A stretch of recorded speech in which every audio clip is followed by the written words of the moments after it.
자, 우리 옆에 계신 분들 또 뒤에 계신 분들 함께 인사하겠습니다. 당신이 나의 동역자입니다.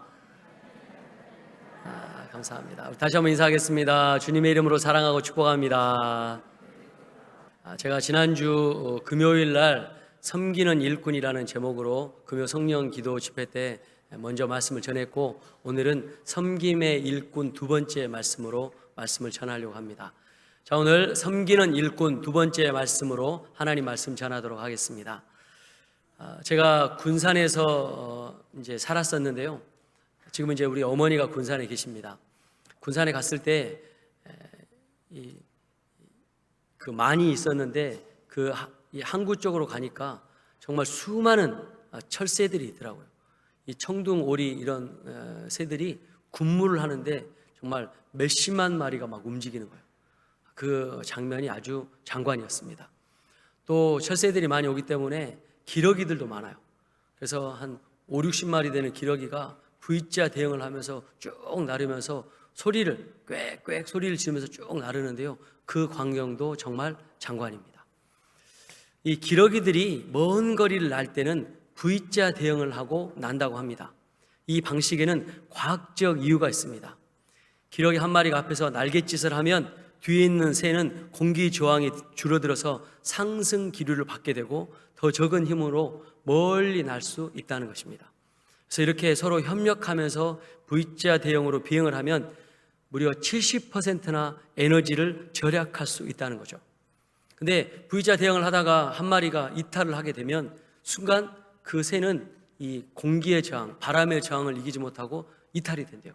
그래서 얼른 다시 V자 대응으로 와서 함께 날게 된다고 합니다. 또 이제 먼 비행을 하다 보면 아플 수 있잖아요. 그 대열 중에 아픈 기러기가 있으면 그 아픈 기러기를 혼자 두지 않고 몇 마리가 같이 낳는데요. 그래서 이 아픈 기러기가 회복될 때까지 옆에서 잘 도와준대요. 그리고 회복이 되면 같이 이제 날아서 본 대열에 합류를 한다고 합니다. 이렇게 기러기를 통해서도 우리가 동역이 무엇인지 우리는 배우게 됩니다. 우리 그리스도인들도 이처럼 하나님의 동역자로 부르심을 받았습니다. 혼자서 모든 사역 감당할 때 지칠 수 있지만 함께 할 때 서로를 세우고 또 지지하며 훨씬 많은 일들을 감당할 수 있게 되는 것입니다. 그래서 신앙생활은 함께 가는 길입니다. 우리 신앙생활 혼자 하는 것 같지만 사실은 함께 걸어가는 동행의 길입니다. 하나님께서는 늘 동역자를 우리에게 붙여주셨습니다. 그리고 사명의 길을 같이 감당하게 하셨습니다. 모세에게는 아론과 훌이 있었습니다. 다윗에게는 요나단이 있었습니다. 바울에게는 디모데와 에바브로 디도가 있었습니다. 오늘 고린도전서 3장 9절에 우리는 하나님의 동역자들이요 우리는 하나님의 밭이요 하나님의 집이다라고 하나님 말씀하고 계십니다. 그래서 첫 번째, 우리는 하나님의 동역자, 하나님의 밭, 하나님의 집입니다.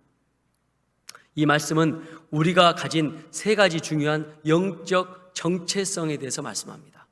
하나님의 동역자는 하나님의 사역에 참여하는 사람들입니다.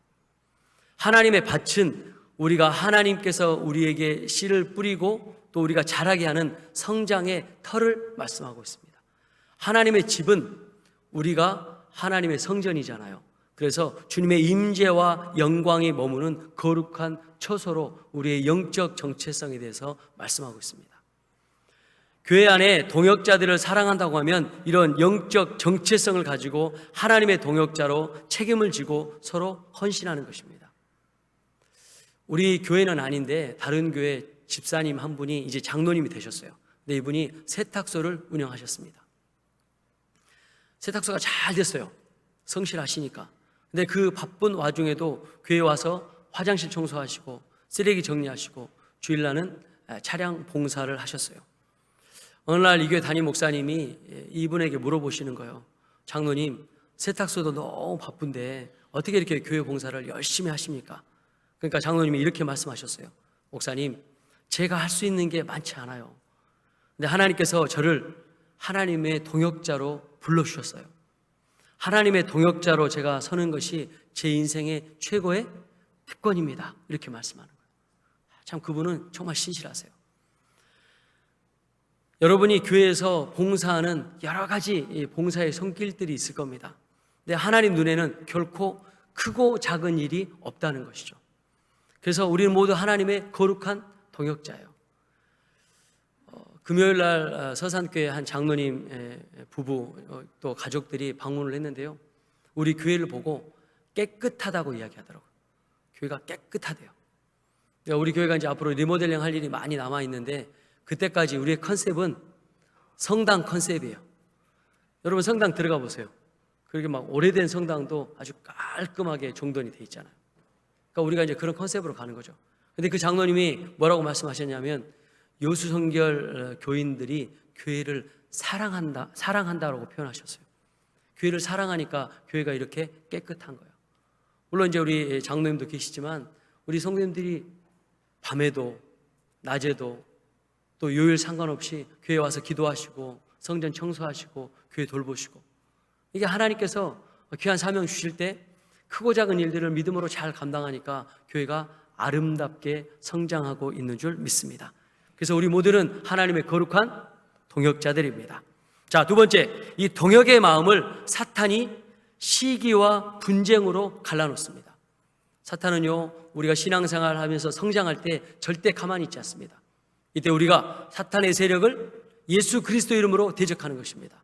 그러면 사탄은 떠나가고 우리 안에 시기의 분쟁이 떠나가고 하나님의 하나됨이 우리 가운데 있게 될 줄 믿습니다. 그래서 너무나 행복하게 같이 신앙생활을 하고 있는데 갑자기 사탄이 그런 마음을 주는 거예요. 이런 분쟁은 교회 안에 얼마든지 있을 수 있습니다. 고린도 교회도 은사도 많고 열정도 있는 교회였습니다. 그러나 그 안에 시기와 분쟁, 비교와 자랑이 있었습니다. 오늘 본문에 나는 바울에게, 나는 아볼로에게 속했다라고 하면서 그 사람들을 따르고 서로 비교하며 교회 안에 분열이 생겼습니다. 이처럼 사람 중심이 되면 분쟁과 분열이 일어납니다. 그러나 하나님 중심이 되면 하나됨과 하나님의 열매가 맺히게 되는 것입니다. 오늘 3절에 너희가 아직도 육신에 속한 자로다. 시기와 분쟁이 있으니 어찌 육신에 속하여 사람을 따라 행함이 아니리오라고 말씀합니다. 그래서 바울은 시기하고 분쟁하는 고린도 성도들을 향해서 아직도 어린아이와 같고 육신에 속했다라고 말씀합니다. 누가 더 낫다, 누구 편이냐 따진 모습은 신앙의 깊은 사람에게서 나올 수 없는 미성숙한 태도입니다. 제가 기억하기에는 1992년도에 바르셀로나 올림픽이 있었습니다. 이때 육상 경기 가운데 400m 결승전 가운데 있었던 일이었습니다. 이제 400m를 앞두고 선수들이 트랙에 딱 서 있었습니다. 총소리가 빵 하고 나니까 다 달리기 시작했어요. 한참을 달리고 있는데 한 선수가 갑자기 쓰러지는 거예요. 보니까 근육이 파열된 것 같아요. 햄스트링이 온 것 같습니다. 근데 다른 선수들은 400m니까 열심히 다 달렸어요. 그 선수만 이제 넘어져가지고 일어나지 못하는 거예요. 근데 어찌어찌 해서 혼자 힘으로 일어나서 걸어가고 있는데 관중에 있던 한 사람이 갑자기 뛰어나오더니 그 육상하고 있는 그 트랙에 들어가는 거예요. 그래서 그 아픈 선수를 이렇게 부축해서 같이 걸어가요. 나중에 알고 보니까 이분이 이 선수의 아버지인 거예요. 이 선수의 아버지인 거예요. 근데 뭐라고 해요. 잘 들리진 않는데. 근데 이렇게 이야기했을 것 같아요. 너 혼자서 어렵겠지만 아빠가 끝까지 함께 해줄게. 이렇게 이야기하지 않았을까? 그런 생각이 듭니다. 두 사람이 이렇게 결승선에 통과했을 때 관중들이 일제히 막 박수를 치면서 환호했습니다. 그날 이 선수는 금메달을 따지 못했지만 세상에서 가장 아름다운 결승선을 통과한 선수로 기억되었습니다. 이처럼 교회는 경쟁의 장이 아니라 함께 결승선을 통과하는 사랑의 공동체입니다. 누가 아프든지 누가 실족하든지 누가 넘어졌을 때 우리 가족이 그런 것처럼 함께 가서 기도해주고 권면하고 사랑하고 좋은 일 있을 때 함께 웃고 슬픈 일 있을 때 함께 울어주는 그런 믿음의 공동체가 되는 것입니다. 고린도전서 13장 4절에 사랑은 시기하지 않는다라고 말합니다. 사랑은 자랑하지 않는다라고 말합니다. 그리고 사랑은 교만하지 않는다라고 말씀하고 있습니다. 하나님은 우리가 함께 걷고 함께 일어서는 교회를 통해서 영광을 받으시는 겁니다. 감사한 것은 우리 여성교 가족들 성숙한 태도로 신앙생활하고 계세요. 서로 사랑하고 동역하고 계세요. 그래서 교회가 평안히 성장하며 성숙해져 가고 있습니다. 지금까지 우리는 믿음의 연륜 속에서 시기와 다툼보다 화해와 협력으로 여수성결교회와 영혼들을 섬겨왔습니다. 사람 중심이 아닌 하나님 중심의 삶을 추구하며 하나님의 동역자로 충성스럽게 사명을 감당하셨습니다. 이런 아름다운 전통을 이제 우리의 다음 세대가 물려받아야 됩니다. 그러기 위해서 우리가 디딤돌이 되는 거예요. 이번 주에 권사님 한 분이 이사신방을 하셨어요. 아주 멋지고 아름다운 집으로 이사하셨어요. 그래서 이사신방 하는데 꼭 제가 그 집에 들어간 것처럼 기쁘더라고요. 그래서 막 축하해주고, 그리고 식사 대접해 주셔서 식사 맛있게 먹고, 또 이제 차를 한 잔 대접을 했는데 차 마시면서 그런 이야기 하시는 거예요. 우리가 젊었을 때 우리 아들, 딸 등에 업고 또 손에 잡고 그렇게 교회 왔을 때, 이렇게 말씀하신 권사님이 벌써 70세가 넘으셨어요. 그때 우리를 아껴주고 사랑해주고 우리를 잘 섬겨주셨던 그 권사님들이 계셔서 우리가 신앙생활을 이렇게 승리할 수 있었다, 이런 이야기를 하시는 거예요. 근데 그게 너무 감동이 돼요. 그리고 70이 넘으신 권사님이 우리 교회에서 청년부 활동할 때 청년들이 열심히 하고 그렇게 교회를 사랑하고 이런 이야기 해주시는데 막 제 가슴이 막 뜨거워졌어요. 자, 이제 그런 믿음의 전통이 우리 젊으신 우리 권사님들, 집사님들, 우리 청년들 다음 세대에게 이어지는 거예요. 그렇죠? 자, 그래서 세 번째, 우리는 서로 다른 역할을 감당할 뿐입니다. 6절에 바울이 나는 심었고 아볼로는 물을 주었으되 오직 하나님께서 자라나게 하셨나니 라고 말씀합니다. 바울은 씨를 심는 사람이었습니다. 복음의 씨를 심었습니다. 아볼로는 말씀을 통해서 영원히 자랄 수 있도록 물을 주는 역할을 했습니다. 또 정말 믿음으로 잘 자라게 하시는 분은 하나님이셨습니다. 이것이 바울이 고린도 교회 성도들에게 지금 주는 메시지입니다. 제가 예산에서 목회할 때 그 교회는 시골에 있었어요. 성도님들 대부분이 농사를 지셨어요. 그래서 저는 논으로, 밭으로, 비닐하우스로 신방을 다녔습니다. 신방을 언제 가야 되냐면 새벽 예배 끝나고 가야 돼요. 왜냐하면 이제 한 7시가 되잖아요. 그리고 8시가 되면 집에 아무도 안 계세요. 다 일하러 가셔서. 그래서 새벽 예배 안 나오면 제가 바로 신방 가요. 새벽 예배 끝나고. 새벽 예배 안 나오신 분들 제가 신방 갈 수 있습니다.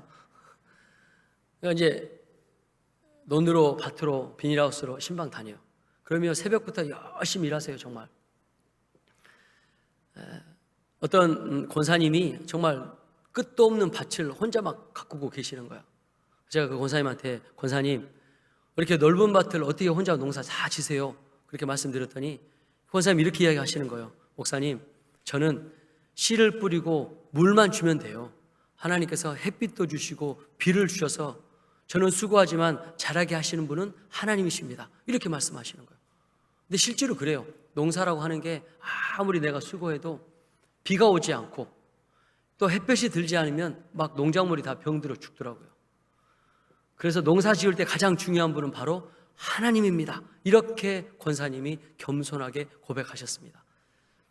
마치 이 고백은 사도 바울의 고백과 같습니다. 나는 심었고 아볼로는 물을 주었으되 오직 하나님께서 자라게 하셨다라고 말씀하시죠. 그래서 우리는 하나님의 동역자고 우리는 하나님의 밭이고 하나님의 집인 것입니다. 우리가 열심히 하는 사역은 하나님과 함께하는 협력의 일일 뿐이에요. 우리는 도구일 뿐이고 모든 영광은 하나님께서 받으시는 겁니다. 그래서 우리는 무익한 종이라 하나님 앞에 고백하는 것입니다. 어떤 목수가 자신이 가지고 있는 공구 상자가 이렇게 있었는데 그 공구 상자에서 서로 공구들이 막 싸우고 있어요. 웃긴 이야기 하고 있는 거예요. 엉뚱한 이야기 들으시면 안 됩니다. 자, 그래서 이 도구들이 서로 내가 최고라고 막 자기 힘을 과시하고 있어요. 제일 처음에 망치가 이야기합니다. 나는 힘이 세고 단단해서 못을 다 박을 수 있어. 내 힘이 최고야. 이렇게 이야기하죠. 그러니까 옆에 있던 못이 이렇게 이야기합니다. 네가 아무리 세게 내리쳐도 내가 없으면 물건 고정할 수 없을걸? 딱 그렇게 이야기했어요. 그러니까 이제 드라이버가 이제 여기 말로 도라이버가 이제 끼어들면서 이야기합니다. 야, 요즘 누가 힘들게 망치질하냐? 나사못 쓰지. 내가 돌아가야 더 단단하게 예쁘게 고정될 수 있어. 딱 이렇게 이야기했어요. 그러니까 한쪽에 있던 톱이 뭐라고 이야기하는지 아십니까? 무슨 소리 하는 거야? 일 시작하려면 잘라야 돼. 내가 안 자르면 니네가 아무리 박아도 소용없어. 딱 그렇게 이야기하는 거예요. 그러니까 이제 목수가 공구 상자를 열어보니까 이네들이 막 이렇게 이야기하는 걸 보고 이렇게 이야기합니다. 여러분들 나에게 다 필요합니다. 내가 일할 때 빠짐없이 여러분들 다 필요합니다. 각자의 일은 다르지만 제가 원하는 일은 여러분 모두가 함께 할 때 완성됩니다. 이렇게 이야기하는 거예요. 하나님은 교회와 가정, 공동체 안에 다양한 은사와 성향과 직분을 주셨어요. 또 지역도 다 다르잖아요. 어떤 역할은 눈에 띄는 역할이 있고 어떤 역할은 조용히 아무도 모르는 역할도 있을 수 있습니다. 그러나 모두가 있어야 전체가 제대로 작동하는 것입니다. 우리 요성결교회 안에서 각자의 맡은 사역은 다르지만 모두가 각자 하나님이 주신 은사를 가지고 하나님을 섬기는 동역자들입니다. 그래서 서로 사랑하고 존중하며 인정하는 것입니다. 자, 그래서 네 번째, 동역자들과 함께 교회를 세워 나가는 것입니다. 바울은 혼자 일하지 않았어요. 근데 바울은 처음에는 혼자 일하는 스타일이었어요. 전도여행 갈 때 바나바를 통해서 그가 초대교회 인정을 받고 1차 전도여행을 시작합니다. 이때 마가 요한이 동행하다가 힘들어서 이탈하기 시작합니다. 바나바의 조카였던 마가 요한, 마가복음을 지었던 이 마가 요한이 이탈합니다. 근데 이제 2차 전도여행 갈 때 우리 요한에게 다시 한번 기회를 줍시다. 마가에게 다시 기회를 줍시다. 바나바가 이야기하니까 사도 바울이 단칼에 거절합니다. 그리고 자기를 이끌어줬던 바나바와 갈라서게 돼요. 초창기에는 이렇게 사역했어요. 내 마음에 들지 않으면 단칼에 잘라냈습니다. 근데 나중에 사도 바울이 이 디모데서에서 이렇게 이야기합니다. 내가 사랑하는 동역자 마가를 나에게 데려오라 라고 이야기합니다. 그러면서 마지막 사역에 자기의 동역자들의 이름을 쭉 나열합니다. 이들이 함께 있었기 때문에 하나님의 사역을 감당할 수 있었다. 이렇게 고백하는 것입니다. 바울의 사역은 수많은 동역자들의 눈물과 헌신으로 이루어진 결과였습니다. 이처럼 교회는 혼자 일하는 것이 아닙니다. 함께 일하고 함께 울고 함께 웃고 함께 짐을 질 때 교회는 건강하게 자라고 세상의 빛의 역할을 감당하게 되는 것입니다. 여러분의 동역자 누구입니까? 바로 여러분 옆에 있는 분들입니다. 다시 한번 인사할까요? 당신은 나의 사랑스러운 동역자입니다. 같이 찬양하고 같이 봉사하고 같이 기도하는 분들이 곧 나의 동역자들입니다. 서로 격려하고 세워주는 거예요. 이렇게 신방하면 이제 연세 드신 장로님들, 권사님들이 아이고 목사님 저는 이제 교회에 힘이 안 되고 막 그런 이야기 하세요. 왜 힘이 안 됩니까? 여러분들이 76년의 세월 동안에 수고하고 헌신하고 애쓰셨잖아요. 그렇게 교회 봉사 열심히 하셔서 관절도 아프시고 무릎도 아프시고 이게 바로 신앙의 훈장 아닙니까? 한 교회에서 30년, 40년, 50년, 60년 그 이상의 시간을 교회를 지키고 신앙생활을 한다는 것 자체로도 얼마든지 존경을 받으셔야 되는 거예요. 우리 원로 목사님도 33년 목회하셨어요. 쉽지 않아요. 한 교회를 30년 이상 섬긴다고 하는 것은 무조건 존경받으셔야 돼요. 근데 또 열심히 사역하시고 여수가 하나 되는데 힘써 애쓰시고 계세요. 그래서 이렇게 연세 드신 분들을 통해서 이 어르신들을 통해서 우리 교회가 지금도 하나님의 등불과 같은 그런 이 하나님의 은혜를 경험하고 있어요. 우리 연세 드신 권사님들, 장로님들, 우리 목사님 이렇게 젊으신 다음 세대에 위해서 수고한다고 애쓴다고 한마디 해주시는 게 아주 큰 힘이 되는 거예요. 그리고 예배의 자리에 딱 이렇게 지켜주시고 예배 드리는 게 얼마나 큰 힘인 줄 모릅니다. 아직도 우리 어르신들의 그 자리는 누군가에게 따뜻한 자리, 믿음의 자리, 소망의 자리로 우리에게 힘을 주고 있습니다. 우리가 더 건강하시게 열심히 우리도 기도하겠습니다. 또한 예배 자리를 사모하며 지키는 남전도회 분들, 여전도회 분들 너무나 소중합니다. 봉사의 자리에 땀을 흘려가며 교회를 섬기는 모습이 진짜 감동이에요. 청소할 때도, 또 식당 봉사할 때도, 교회 청소할 때도 정말 다 나오셔서 땀을 흘리시는 거예요. 어제도 얼마나 더운지 모르겠어요. 식당에 들어갔더니 막 너무 더운 거예요. 근데 다 같이 막 웃으시면서 봉사하시는 모습이 너무나 아름다웠습니다. 봉사의 자리에 땀을 흘려가며 교회를 섬기는 모습은 진짜 감동입니다. 그 섬김의 복을 다 받으시길 주님의 이름으로 축원합니다. 또 어린 아이들의 자리가 있어요. 우리 선우, 민우, 그죠?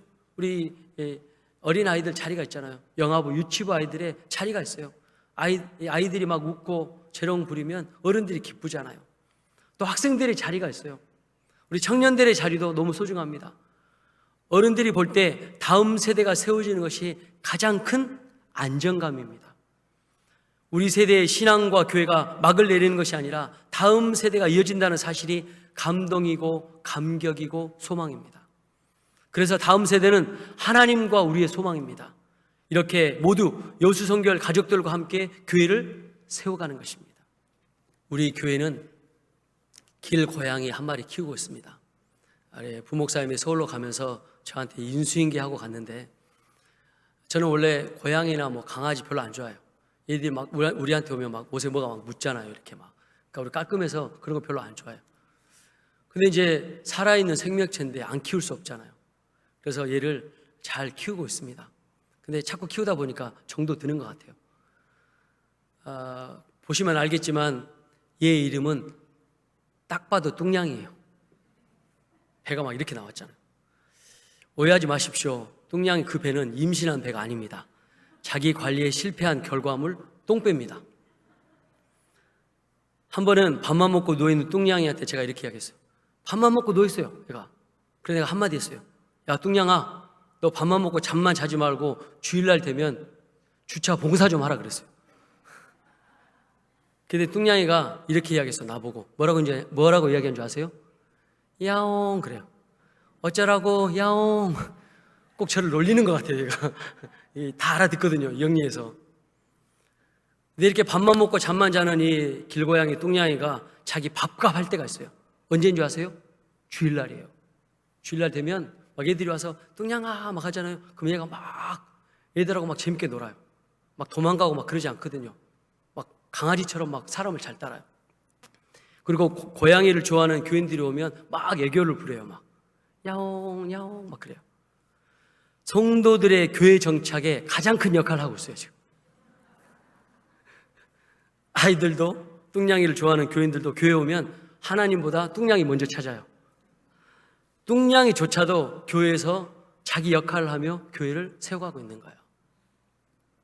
이런 자기 역할과 동역을 인정하고 격려하며 함께 하는 것이 동역입니다. 결국 우리도 누군가의 동역자예요. 내 마음과 내 기도를 나눌 사람을 찾기 이전에 내가 그런 사람이 먼저 되는 것입니다.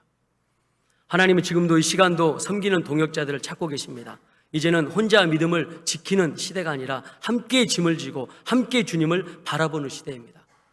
우리 교회가 여기에 만족하지 않고 디모데와 에바브로디도처럼 신실하고 진실한 희생적인 동역자들로 가득 차서 더 성숙한 공동체 되시길 바랍니다. 사랑하는 요성의 가족 여러분, 우리는 하나님 나라의 동역자들입니다. 바울과 아볼로처럼 맡은 사역은 다 다를 수 있지만 모두가 하나님의 일을 하는 사람들입니다. 내가 있는 자리에서 말씀으로 심고 기도로 물을 주고 사랑으로 키우는 섬기는 일꾼이 되는 것입니다. 우리가 하나님의 밭, 하나님의 집으로 그래서 성숙하게 자라고 성숙하게 자랄 수 있도록 통로가 되는 것입니다. 내가 중심이 되는 것이 아니라 하나님이 중심이 되고 다른 사람들의 아픔을 품고 교회를 위해서 기도하고 또 교회를 위해서 위로하고 다음 세대를 세우는 섬기는 일꾼이 되는 것입니다. 이렇게 섬기는 믿음의 일꾼이 우리 사랑하는 요성의 가족들, 다음 세대, 자녀손들 다 되시길 주님의 이름으로 축원합니다. 기도하겠습니다.